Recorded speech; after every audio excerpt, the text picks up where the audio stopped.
Acompañada do presidente de Portos, José Juan Durán, do alcalde Xoán Xosé Dieste e varios membros da Xunta Directiva da Confraría, entre eles a patroa Raquel Souto, a titular do Mar, Rosa Quintana, supervisou o resultado dos traballos levados a cabo no Peirao crucense nos últimos meses, que supuxeron a construción dos pantaláns para embarcacións pesqueiras. En total, unhas 125 novas prazas de amarre, que suporán unha importante mellora das condicións de traballo. Era unha obra de primeira necesidade,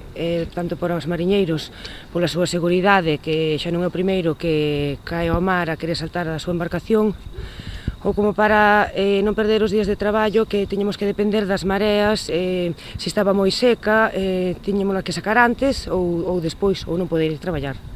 O alcalde Xoán Xosé Dieste destacou a importancia destas obras que supuxeron un investimento da Xunta de máis de 700.000 euros e que se veñen sumar as numerosas actuacións acometidas no Porto ao longo deste ano.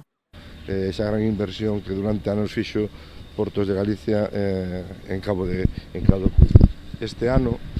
tuvemos a sorte, gracias á Consellería, de que se levan invertido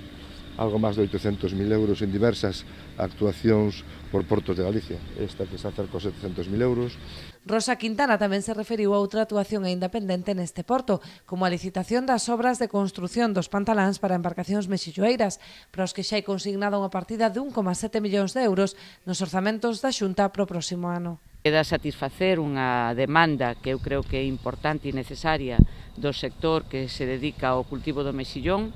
e xa temos neste caso redactado o proxecto da obra, vaise sacar a concurso próximamente e vamos a invertir uns 7 millóns de euros en darlle plazas de atraque aos 139 barcos que se dedican a auxiliar a produción do mexillón nas bateas.